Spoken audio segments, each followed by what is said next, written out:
What's up, YouTube? Two Love Kirk here, back with another video. And today we got the Nightmare Fuel disguised as a kid's show by No Bones. Link will be down below in the description as always. So this is Made in the Abyss. If you guys didn't know, I have never watched it. I've never read it. I don't know anything about it. I was on my anime list, and like I do what I normally do on my anime list. I just scroll, and I came across this. I saw the art style. I clicked it. I was like, okay, what's this? This is weird. I looked at the genre. Said it was like adventure fantasy. It looked like nice. It looked beautiful. Adventure fantasy. I was like, okay, that's probably nice. So then I came on YouTube, just looked up Made in the Abyss, just wanted to watch a video on it. And I see this.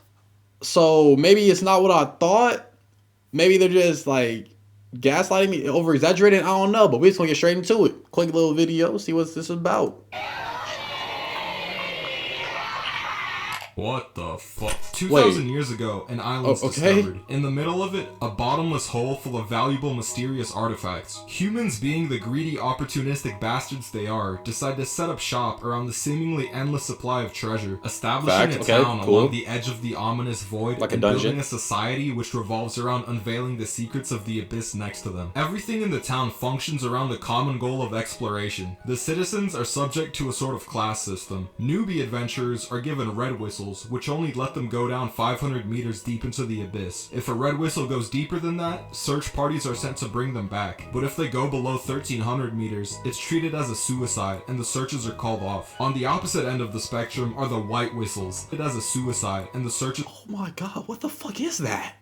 are called off. On the Bell, red whistle, blue whistle, moon, black.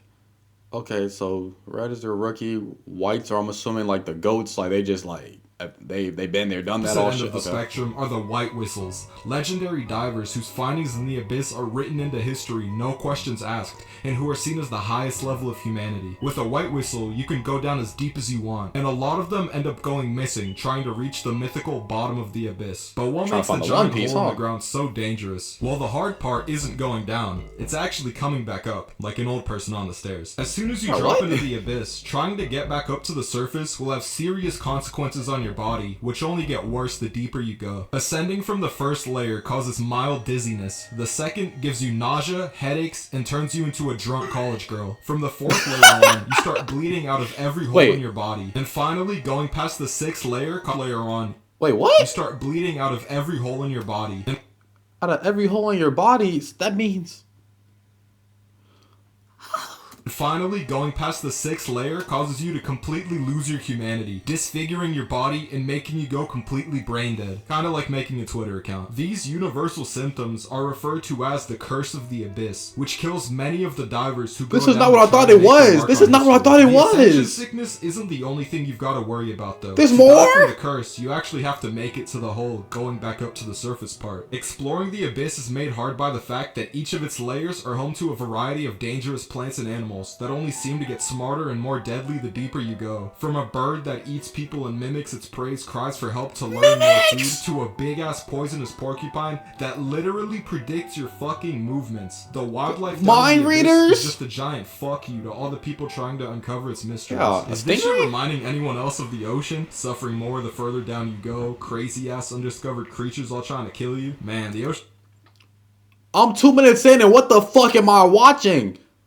I thought Made in the Abyss was just like a cool, like, little, like Minecraft show, low-key. Like, they just, oh, it's like a hole/dungeon. Let's just dig and find treasure. What the fuck? Ocean's a scary place. Fuck the ocean. Anyway, all this makes death an incredibly common occurrence around town. What the so common, in fact, that orphanages are set up to take in all the newly abandoned kids. And some of these orphanages even teach the kids how to become explorers themselves. Rico's a 12-year-old orphan with dreams of becoming a legendary explorer. The entire reason for the anime taking place is that a letter's found in the abyss from Rico's mom, one of the famous white whistles. It tells her to come down and meet her at the bottom of the abyss. She was set up for failure. The problem with this is that Rico's mom's presumably been dead for around 10 years. She set up for failure. Rico doesn't care at all. So she sets off on a borderline suicide mission to reunite with the mother she hasn't seen in a decade. I'm not gonna lie. For the first couple episodes, I really couldn't stand Rico. She's a major squeaker. Every couple sentences, she just starts screaming, and the sound of her voice made me irrationally angry for some reason. But as the show went on, she started growing character development. She's your typical pure, energetic kid character. She also gets tossed around like a rag doll for half the series. Damn! Luckily, she wears glasses, which by I mean, to be fair, it's like you kind of have no choice. Just based off what the fuck I've learned in the last 3 minutes, you have no choice but to stop being annoying and a squeaker, bro. Blood from all your holes, all those monsters, bro. You have no choice but to grow the fuck up. Anime logic makes you intelligent. So in her Abyss group of 2, she's the brains of the It's operation. just them two? Calling out random facts about the wildlife that she learned from the orphanage and always keeping calm under pressure. She uses her creativity and problem solving to make up for the fact that she's built like a Q-tip and actually manages to be an important part of her group. The other half of the duo is Reg, a robot with amnesia who's completely immune to the curse of the Abyss. My nigga, how are you a robot with amnesia? They just didn't put memories in you. They took your fucking memories out. There is no you can't be a robot with amnesia, can you? Is he a cyborg? Can't really bleed out of your ass if you don't have one. He's the muscle of the group, being pretty much indestructible, having extendable arms, which makes descending into the abyss easy. And did I mention that he has a fucking cannon built into his arms? He's a photon cannon? Reg spends his time in the series saving Rico's dumbass from certain death over and over. Whenever there's any action in the show, 90% of the time, it's gonna have something to do with Reg in some way. Speaking of which, most of the action in the anime is short and sweet. At its core, it's a show about exploration and the childish ignorance of our main characters clashing with a dangerous, unforgiving environment. The show's at its peak when it's in survival and discovery mode. Each layer of the abyss has a completely different environment, its own creatures, and a lot of ways for the duo to die. Made in Abyss is great because the world doesn't feel like it revolves around the characters like in other anime. These actually feel like two kids picked up. Oh my god, I have to watch this. They're foreigners in the abyss, thousands of feet away from their comfort zones, struggling to survive dating. I gotta watch this. I love dark anime. Oh my god, I would have never expected this just from the cover. And I wouldn't know about this any other way because I don't use social media. I don't look shit up. All I do is go on my anime list and look at the genre and look at the covers to pick an anime. I don't just damn. Oh my god, what is coming out? Everything I like about the show mostly goes back to the creativity put into making it. The concept's something I've never seen, and that's incredibly refreshing considering the sheer amount of soulless, derivative, mass-produced shit that the anime industry, considering the shit. I'm not nosy, but what tabs he got? Non-anime, Grammarly, Nya, Anime DL.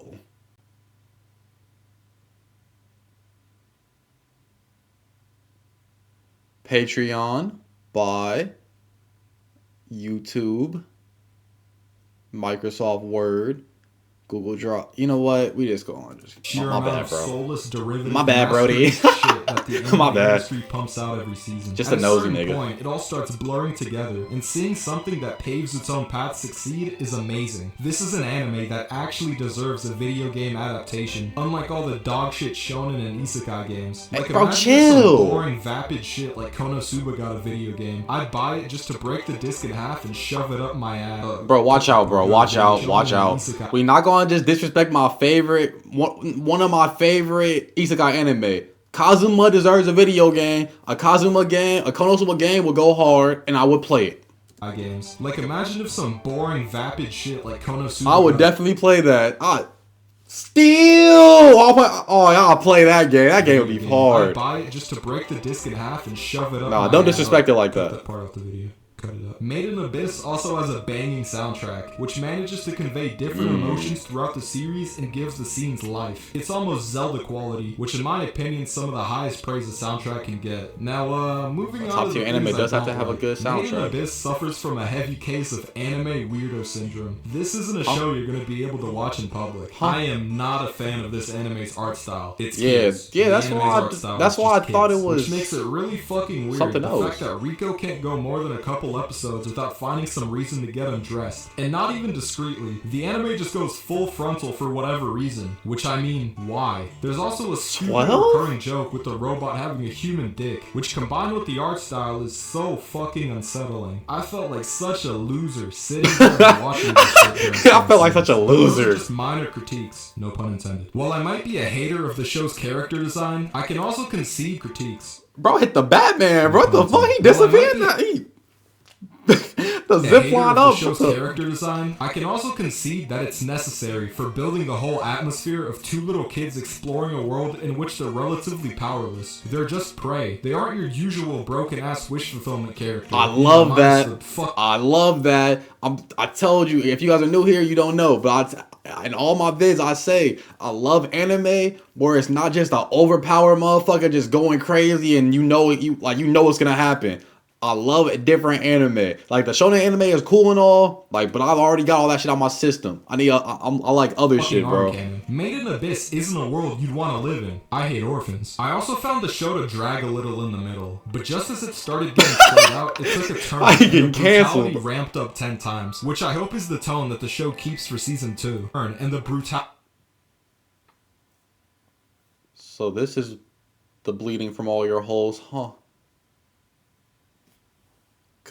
Already ramped up 10 times, which I hope is the tone that the show keeps for season 2. To wrap things up, Made in Abyss is a show that at a first glance looks like some boring baby shit, but if you give it a chance, it takes you on an unforgettable adventure into an insane world full of high stakes. That's really, danger, I thought it was just gonna be a boring Minecraft thing. Characters. 8 out of 10. Alright guys, that was the Nightmare Fuel disguised as a kid's show. Link gonna be down below in the description. This isn't what I thought it was. This horrified and shocked me. But I like that it is different, and I like that it's not what I thought it was. Because, like, those type of anime or anything in general where you think you're not going to like it, you think it's boring, and then you see, like, it's actually, like, a hidden gem, is one of the best feelings in the world. So, shout out this channel. Again, link will be down below in the description. Hope you guys enjoyed that video. Like, comment, subscribe if you're new. Got anything me to watch, react, play, read, etc. Put it down below in the comment section. I got you. Again, hope you guys enjoyed that video. See you guys in the next one.